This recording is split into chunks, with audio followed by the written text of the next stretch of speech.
Yeah, shitcoin. Yeah. My brother, how you doing? Sabato Peter. Uko sawa mzee? Poa sana. Shwari. Mimi zamani nilikuwa najua watu wa ku trade ni Freemason. Of course inakuaga hivyo kwa sababu wengi huwa wanafikiri inakuaje mtu anaweza akatengeneza yani hela akiwa ipo ndani. Yes. Yani inawezekanaje? Afu inakuwa ghafla.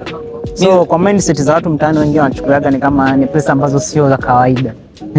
Nitolee mfano na brother yangu mmoja anaitwa Chief Good Love. Mpaka leo watu wamuelewi anafanya kazi gani. Haeleweki anafanya kazi gani. Haeleweki anafanya kazi gani. Lakini mimi kwa ninavyoisigi labda huwa ni trader. Lakini anajua nini kuhusu trading.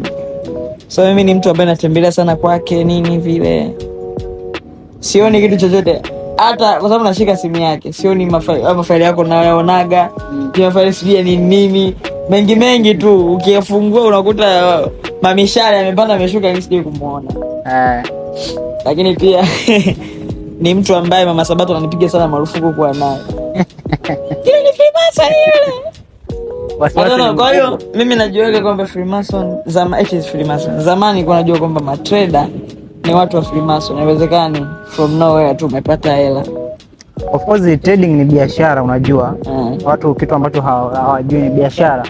Sasa tatizo lake limekuja kwamba ni biashara ambayo hatujaizoea katika maisha ya kawaida. Yaani ni vitu mtu anamaliza issue zake mtandaoni tu. Kwa mtu anaweza kaa ndani akamaliza kila kitu. Umesoma? Vizuri sana. Yaani kuanzia la kwanza mpaka? Sema changamoto mimi nimeishia form 4 na form 4 yangu mimi ni form 4 failure. Ulikuwa kilaza darasani? So sana unajua kipindi mimi nasoma nilikuwa naonaga kama vile yani elimu kama vile sio kitu changu sana, yani naona kama vile kuna kitu yani kipo extra. Kitu gani hicho? Sijui, yani nilikuwa nafikiri tu hivyo kwamba kuna kitu ukikifanya unaweza kutengeneza. Kwani unabishwa? Hapana.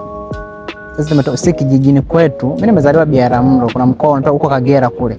Kijijini kabisa. Wewe ni Muhaya?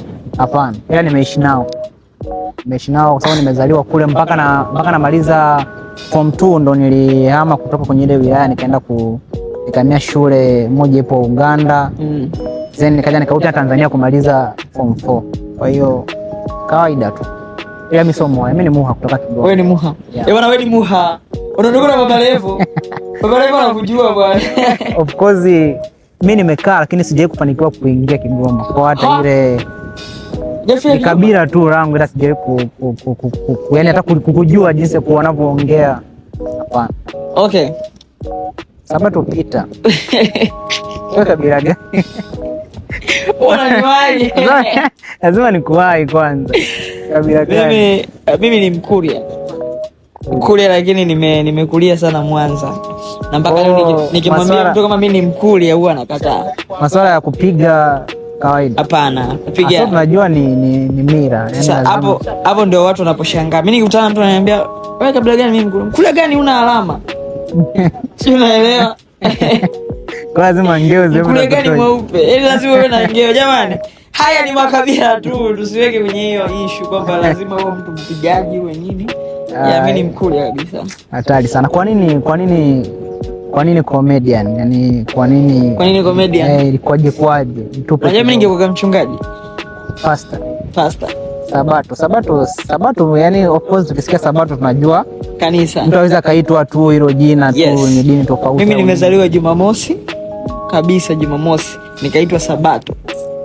Mimi ni Msabato kabisa. Mama yangu shemasi mkuu.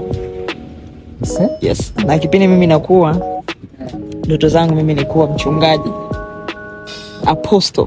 Kwa tusingepatana kwenye haya mambo haya. Kwa ni kama tunataka kuendana kidogo kwa sababu mwenyewe familia yetu familia ya Kisabato. Na of course mimi nimelelewa na babu yangu na bibi yangu. Na wote walikuwa ni dini. Tulie kwanza. Kristo wa neema yote imbisha. Kizi zinaanza kupotea unaona sasa. Lakini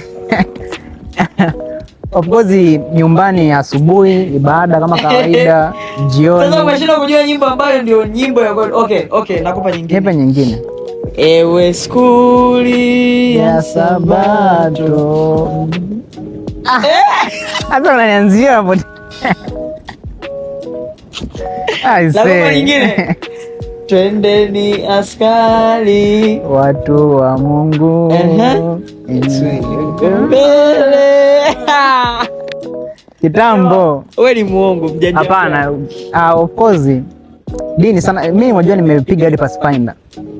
Nimepiga Pathfinder, mkanda wangu ulikuwa una nishani za kutosha. Nishani gani ambayo unaipiga? Nimepata nishani ya paka, nimepata nishani ya nyota, nimepata nishani ya mapishi ya keki.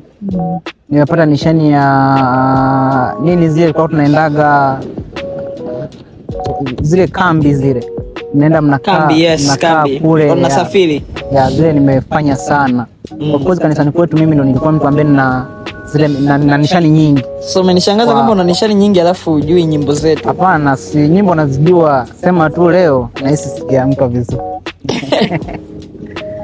Yes, kwa hiyo swali lakini kwanza kwa nini Sabato pita lakini pia kwa nini comedian? Okay, sawa. Tunaanzia hapo. Cha kwanza mimi nataka kuwa mchungaji. Nataka kipindi nakuwa kuanzia primary la 7 nilikuwa naambia Masabato I want to be a pastor. Na Masabato alikuwa anafurahia sana kwamba nimezaa mtoto anaenda kuwa mchungaji. Jambo la heri. Kwanza mimi ninavyosemekana nilikufa nilipozaliwa. Exclusive hiyo. Nilikufa. Hebu ngoja kwanza kabla hiyo tunakuja nayo. Hivi kwa nini wazazi wa Kisabato wanapenda watu wao wachungaji? Usichokijua ni kwamba mimi hata kipindi nilikuwa mdogo bibi yangu alikuwa anataka nje na mchungaji. Alikuwa ananinunulia suti. Yaani unaona ile makambi yale. Kwa mimi navaa suti. Ananiambia utakuja kuwa mchungaji. Kwa nini wazazi wa Kisabato wanapenda watu waje wao wachungaji? Kwa sababu ni moja. Cha kwanza unajua hakuna mzazi ambaye anamtakia mwanae mabaya. Na hakuna mzazi ambaye anamtakia mwanae haribikiwe. Wazazi wanapenda watoto wao wawe vile ambavyo wana wish. Wakimuona kwa mfano mimi kanisani kwetu kulikuwa na mchungaji kijana kabisa. Nafikiri kwa kama miaka 20 ngapi hivi hajafika 30. Kwa alikuwa ni kijana. Kwa ile maisha ya mchungaji alikuwa anaishi kwa mamangu akawa anayawish kama siku moja uwe vile. Kwa nilivyokuwa namwambia kwamba nataka kuwa mchungaji, by the way alikuwa anapenda sana. Anaambia kama mwanangu ataishi maisha ya kipasta ya kinini vile, yani maisha ambayo sio ya kuharibikiwa tena. Ni maisha fulani mazuri sana. Kwa yani yes, wazazi wanatutakia mema. Lakini kumbe sisi vichwa maji atuelewi, tukakimbilia tunapita pale kitambaa cheupe wanakaa uchi. Jamani, tunakutana na vishawishi vingi. Lakini hakuna mzazi ambaye anamtakia mwanae mabaya. Ndio chanzo cha wazazi wetu kututakia tuwe wachungaji. Hivyo unaonaga ile watu wanachukuliaga Wasabato ni watu fulani wajuaji. Sio kusikia kana hiyo mindset kwamba wanajifanya wanajua sana mambo ya Biblia na nini. Kwa nini watu wanachukuliaga hivyo unavyofikiria? Sio tunachukuliwa, ni kweli tunajua. Biblia tunaijua vizuri. Tunajua, sio kwamba tunajifanya. Sisi tunaijua vizuri. Dini ya haki. Wanasema dini ya haki ni kutembelea yatima na wagonjwa. Sawa, lakini ukiwa katika ukitaka kupona zaidi na kuwa katika haki iliyo kamili, sema nilikuwa na Msabato vile. Masuala ya dini naonaga ni kama anatengenezaga kitu fulani. Yaani kuna mtu tu kusikia hii anaweza anaongea. Okay, turudi kwenye point. Kwa nini ilikuwaje ukafa yani? Kwa hiyo nilikuwa nataka kuwa mchungaji. Lakini pia shuleni marafiki wanabadilisha. Na hata wazazi kaeni makini sana na watoto wenu. Yeah. Sababu haya maisha haya yanavyoenda, yani marafiki wanabadilisha sana. Mimi nimeweza vizuri la 7 mtoto msalabu. Sijui mambo yoyote, sijui yani niko hivi nimenyoka. Nimeingia na kumbuka nimeingia form 1 nikiwa bikra. Akalili mafungo ya Biblia yote. Nimeingia form 1 sijafanya mapenzi na msichana yoyote yule. Na ni mkubwa. Makofi kwangu. Hii ni hatari sana. Yes. Kwa hiyo nimeingia nikiwa bikra kabisa. Sijui unaelewa? Yes, kwa hiyo ndio kitu kilichonanili. Kwa hiyo hiyo ilikuja kunibadilisha baada ya kukutana na hao marafiki au marafiki ambao tunaongea au marafiki ambao wanabadilisha sasa watu. Nilikuwa na mwanangu anaitwa Elisha, nilikuwa na mwanangu anaitwa Niki, mwanangu anaitwa Tofa. Ila nyewe washenzi na wakumbuka sana. Nilikuwa sio muongeaji lakini ukanifanya niwe muongeaji. Kwa hiyo ikafika tu nikagundua kumbe uchekeshaji uko ndani yangu. Kuna muda nikiongea wanafunzi wanacheka. Ile wadada nini tukitoka ile break wanapenda tu tukae na Sabato tuchekeshe. Kwa hiyo nikiongea tu wanafurahi, wanacheka nini.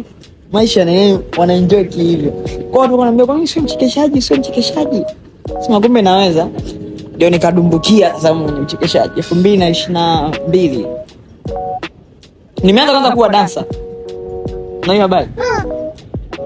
Nimeanza unajua? Unajua mimi pia nimewahi kufanya. Umewahi kufanya nini? Kipindi nipo kama sio darasa la 6. Nilikuwa nafanya comedian. Ndio maisha tunatoka mbali aisee. Kipindi kile sana kwa hadisia. Kipindi kile kulikuwa kuna trendi hizi cheka sana. Yes, sasa nikwambie sasa, unaona kipindi tuko na mchekeshaji hapa darasa la 6 kama sio darasa la 5. Nimesoma shule ya msingi inaitwa Umoja iko Biaramno.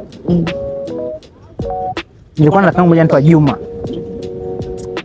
Yaani tulikuwa tunaitwa comedian wa shule kwa sababu yaani ulikuwa ukikaa hata watu wanapenda kukaa tu kuwasikiliza. Yaani wakiwasikiliza tu wanakuwa wanacheka. Kipindi kile nakumbuka kipindi kile ndio tulikuwa tuna trendi hizi comedy si nini. Hasa tulikuwa tuna ile lafuzi ya kuiga kama Brother K nini. Sasa watu wanapenda ile kusikia mnaongea wanacheka.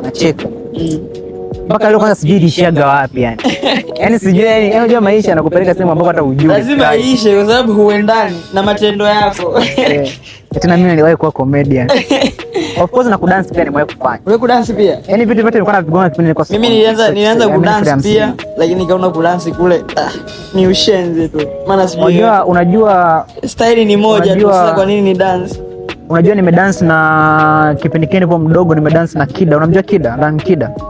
Sasa nimesoma naye shule moja. Huyu Ran Kida? Ambaye sasa hivi unaona vitu yani unajua maisha yanakupeleka sehemu ambako. Lakini mmeshajuana. Sasa tumetoka sehemu moja. Unajuana vizuri tu. Yeye dansa mkubwa lakini by the way mimi nilikuja nikaacha. Watu ni dance nao, watu ndio wafundisha kudance. Kipindi hicho sasa tunacheza viduku. Sasa hivi mambo ya hapa. Okay. Yeah. Mbona kwa dancer serious? Yeah, lakini okay, kwa hiyo maisha yanabadilika na mambo yanaenda kasi sana. Trading. Ilikuwaje ukaingia huko?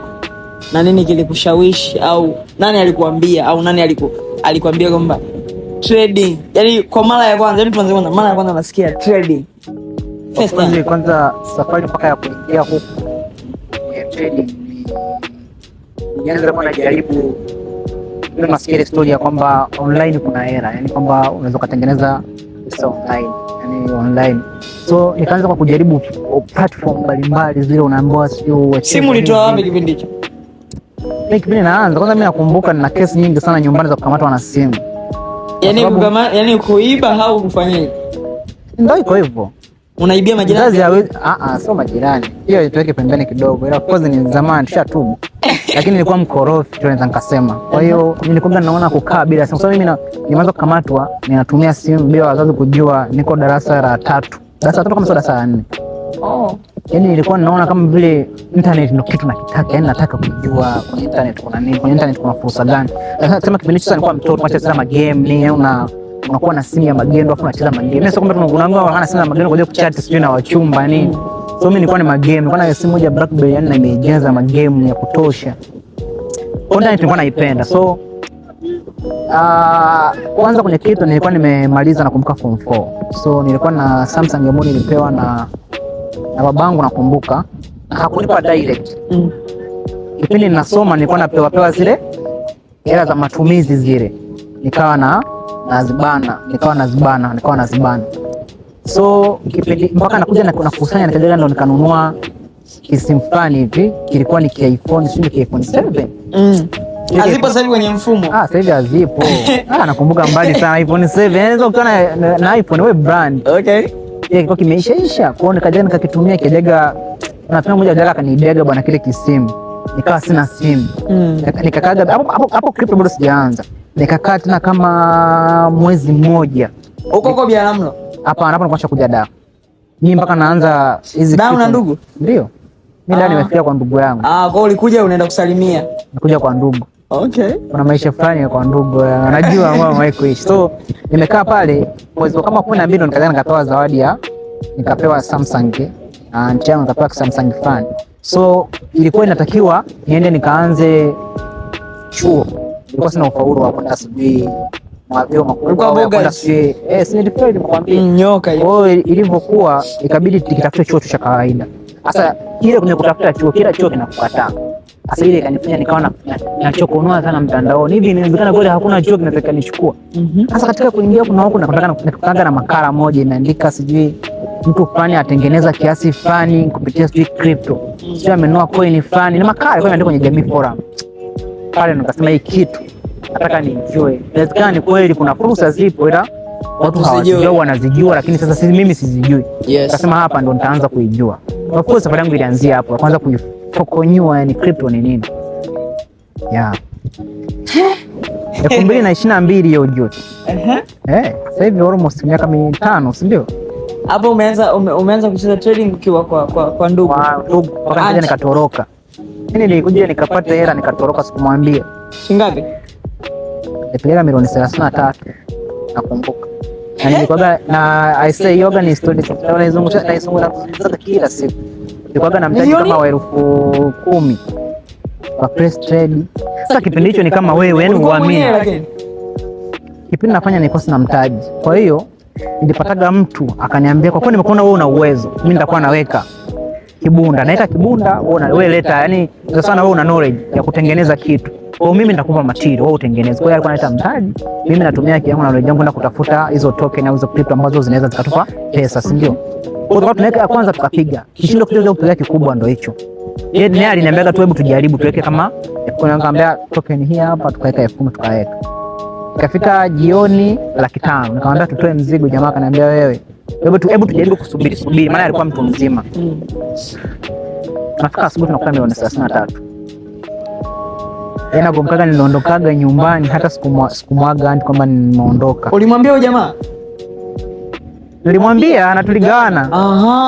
Na ndo chanzo sasa mimi ndo naanza. So tuligawana na nikapata hela. So nilikuwa sina mtaji nikapata hela nikaanza kupanga. Of course alinipa asilimia kama 40. Yeye akachukua 60. Kwa sababu kwa nyuma pia alikuwa tumeshafanya kazi nyingi. Okay, umetoka kwa anti. Target ulikuwa unaenda wapi? Au ulikuwa unachanga tu wewe? Target ilikuwa kwanza maisha. Unajua ukishapata hela yani unaona sasa nataka uhuru yani nikae mwenyewe, nikae kwangu. Maisha yaendelee. Ukanunua vifaa, kila kitu. Naanza maisha yangu. Hapo anti kishamaliza, nishakurudi nyumbani nikamwambia anti bwana 1 2 3. Kwa sasa hivi alikutafuta sana lakini alinitafuta nilimblock.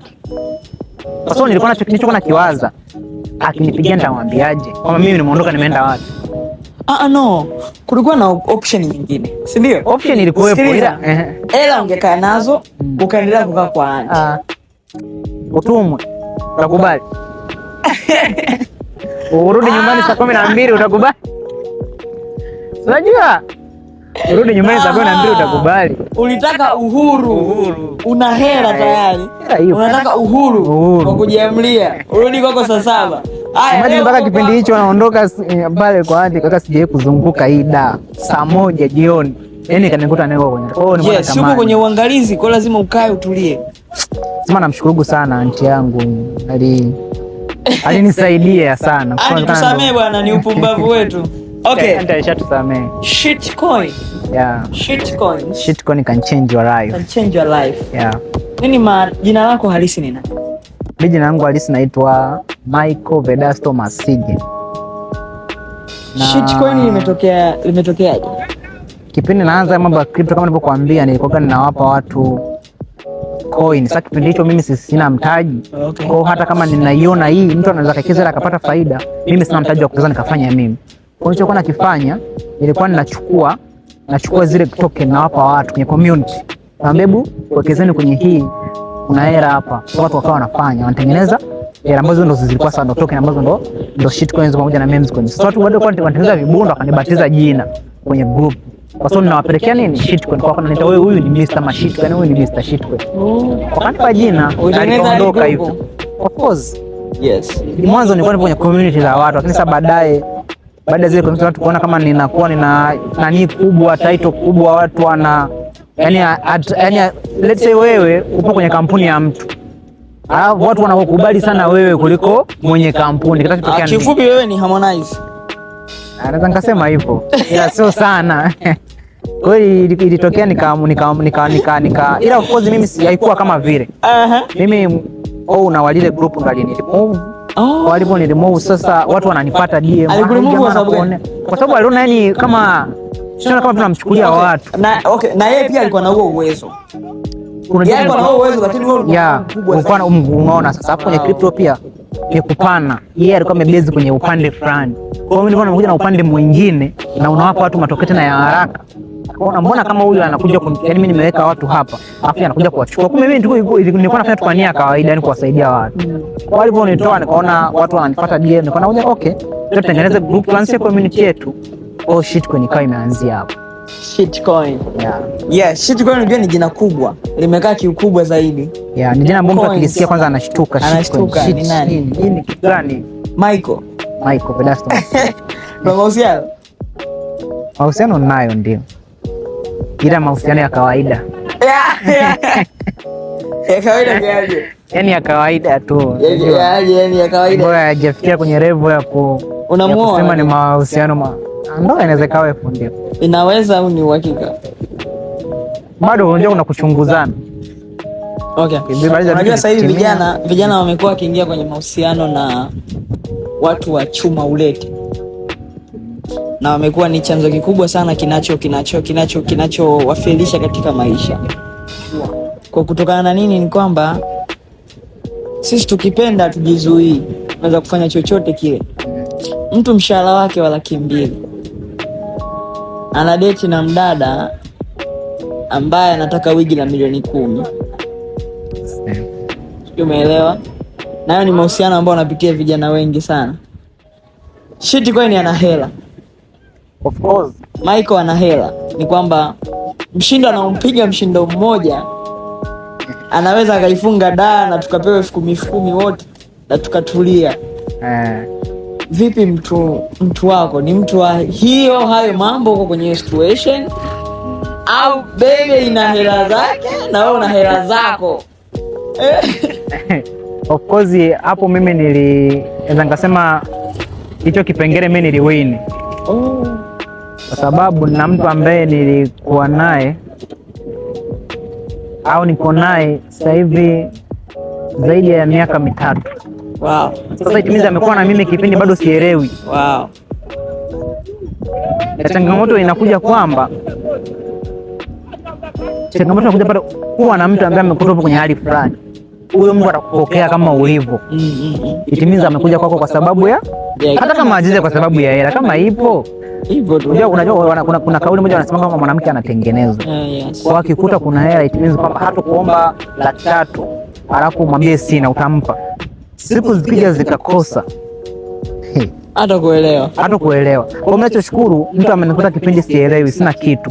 Kwa hiyo hana kabisa hayo mambo. Wow. Yaani kwake hizi nini sio tishio kama shemeji. Safi kabisa. Kwa ushauri wako ulivyoniambia ni ushauri ambao hata mtu yoyote anafaa kuzingatia kwa sababu sasa hivi wanawake wanapenda sana hela. Sana. Wanapenda hela lakini hawataki kunyimwa pia hela. Wanawake wachache sana. Hataki kunyimwa lakini ni vizuri ukawa na mmoja ambaye anakuelewa. Shitcoin kuna mwanamke anaomba 2,000 ya vocha. Ongera ndogo. 2,000 yani nakwambia ndogo ndio ujue kwamba hii 2,000 ya yani ya vocha. Hata nauli ya kuja kwako hawezi kujilipia. Hapo mimi nahisi sisi ndo tunawazoelesha hiyo. Ipi inakuwa eti kama mwanamke yeye hana hela. Yaani kwenye kitu chochote, yani yeye hana. Kitu ambacho kitahusisha wewe unahitaji. Tunakutana. Yaani ishakuwa kwamba nauli tuma nauli. Hata unajua kuna kipindi ndio kushangaa. Dada anakuambia kwamba nimemtafuta ipo sehemu fulani. Namwambia njoo sehemu fulani. Na hiyo sehemu fulani mbona namwambia aje ni mtaani kwake anapoishi. Okay. Ananiambiaje nitumie nauli nije. Sasa nikajiuliza huko ulipo hautorudi? Yaani huko ulipo wewe hautorudi? Mimi hapa sasa hivi sina hela. Ila baadaye naweza nikapata hela wewe kwa sababu ulikuwa utarudi. Rudi kwa njia ambayo ulikuwa unatumia kurudi. Akaniambia mimi sina hela ya kurudi, wewe nitumie nauli nini? I says kwa hiyo kumtafuta tena. Sasa najiuliza hadi leo bado yupo kule au asharudi? Unajua sisi ndo tunawazoesha maisha ya kwamba aisee, wanawake mnatakiwa muwe na hela. Okay. Michael, haya ni maswali ya yes au no. Michael ni mzee wa totos? Hapana. Hapo ndio tunachokijua, mimi pia sio mtu wa mwongeaji. Kwa hata hiyo inakuwa ngumu kwangu Ulishakataliwa? Kutongoza dada ukakataliwa? Waacha sio kukataliwa. Na niliacha kwa sababu nilikuwa sina hela. Ndio sababu kubwa. Imagine huyo mtoto anaangalia. Niliacha kwa sababu nilikuwa sina hela, nikapata hasira nikasema one day yes. Okay. Kitu gani mtu akikufanyia amekukosea sana na hauwezi kumsamehe? Mimi nikiona kama vile mtu yupo kwangu kwa maslahi. Yaani ndio unasemaga sio ni unafiki, yaani rafiki sio mnafiki. Anachuma. Hapo akitoka hapo anaenda sehemu kuongea vibaya. Wasemaga sawa, binadamu ni watu wa hivyo, lakini mimi nikisha kuona hivyo na kupunguza. Mimi kuna mtu nimewahi kumsaidia mpaka akasimama akawa yeye, yaani mtu kutoka haelewi akasimama akawa yeye, hapo akaanza kuninafikia baada ya kufika kwenye level fulani. Imagine. Ndio binadamu tulivyo. Kwa hiyo sometimes pia watu huwezi kuwabadilisha. Kwa hiyo mtu kama hivyo unamwacha anaenda. Stara yake kubwa ni nini? Stare yangu kubwa. Leo of course unajua mpaka leo bado natafuta stare yangu sijaipata. Sure, kwa sababu mimi naulizwaga hata na marafiki zangu kwamba stare yako wewe huwa ni nini? Unaangalia mpira? Siangalii. Imagine. Nimewahi kujaribu ila naona univutii. Ila kombe la dunia naangaliaga. Na kabisa yani nakuwa ni timu sijui nini, yani mwanzo wa mwisho. Ila mpira wa kawaida siangaliaga. Kombe sini. Sasa na hizo ndo stari ambazo zilizo. Wewe ni mtaalamu wa nini? Vitu vyetu. Sasa vitu gani? Hata hamna. Kwa kweli. Hapana, unajua? Starehe. Yaani mimi naitafuta gadi leo. Unajui starehe yako? Starehe yangu sijui. Ningekuwa nakunywa pombe ningesema ndo starehe yangu. Ningekuwa naangalia mpira ningesema ndo starehe yangu. Kula pia sio starehe yangu kwa sababu naweza nikamaliza hata siku. Yaani sasa sasa hivi tunazungumza. Tokea labda asubuhi, sigara, kunywa chai, naweza nikaa chakula cha mchana. Naweza nikawa busy nikasahau kabisa hata kula. Kiasi gani cha pesa ushawahi kumpa mwanamke ukasema mimi mpumbavu kweli? La sitajisamehe. Hapa na ahera. Kiasi gani cha pesa?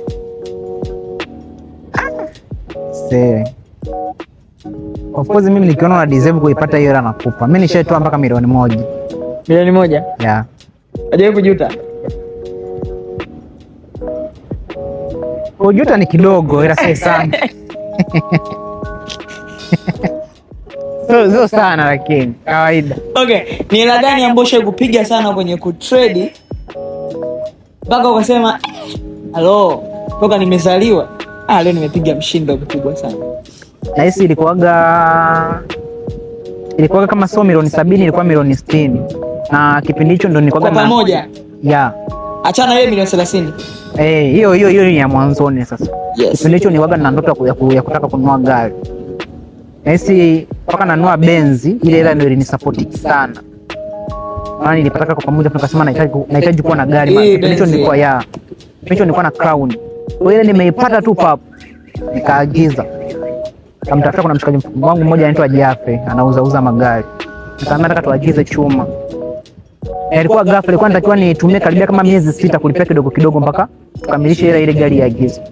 Shangaa tu ghafla mzigo huo miezi michache pesa imepatikana, tukawa tayari tunaagiza kitu. Kwa hiyo akasema ndo pesa yangu kubwa. Zingine napataga lakini ndio ile unakuta labda roho umetengeneza kiasi fulani, sio umetengeneza kiasi fulani. Ila sio kishindo kile cha ukubwa zaidi. Mapenzi yana nafasi gani kwako kwenye maisha yako? Yana kama 30%. 30%? Yeah. Tafute kwanza hela. Hela ndo muhimu. Kwa sababu gani mimi nakwambia? Mapenzi yenyewe yanahitaji hela. Yaani hata kama ni mtu wako sawa, kuna hela sio kila kitu, si ndio? Lakini pesa inatengeneza furaha. Hebu imagine kwa mfano, let's say una mtu wako mmegombana, si ndio? Mmegombana kabisa, kakasirika. Kama mtu mwenye hela naambia ana hela, wewe yani tutumieni njia yenu rahisi ya kumfanya awe na furaha. Hela lazima iongee. Haya, mtu ambia ana hela anamfanya nini awe na furaha? Kwanza kumwambia unajua baby, sisi nisamee. Hebu nenda tukamnunulie zawadi tu hapo mpelekee. Mwambie nisamee. Of course hela inabaki kwa hela, yeah. Ukimwona shitcoin wa mwaka 2012, 2010, 2020, una nini cha kumshauri? Cha kumshauri cha kwanza, nesi kipindi naanza nilikuwa ninashika hela nyingi, lakini nilikuwa sijajitambua. Nilikuwa sijajua natakiwa nifanye nini. Unajua nimekuja kushtuka kwanza labda kufanya mambo ya uwekezaji na nini, sio kwanza mambo ya viwanja, sio mambo ya kujenga na nini.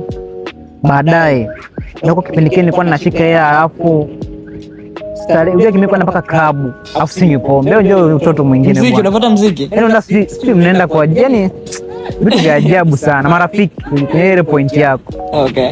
Marafiki ndio wajikuta unafanya vitu kama hivyo. Kwa unajikuta yani unatumia hela nyingi, alafu tena kukosa kwa elimu ya fedha. Yaani kuweza kujua kwamba pesa natakiwa niiwekeje, niitumieje, nifanye sijui uwekezaji, sijui niweke akiba.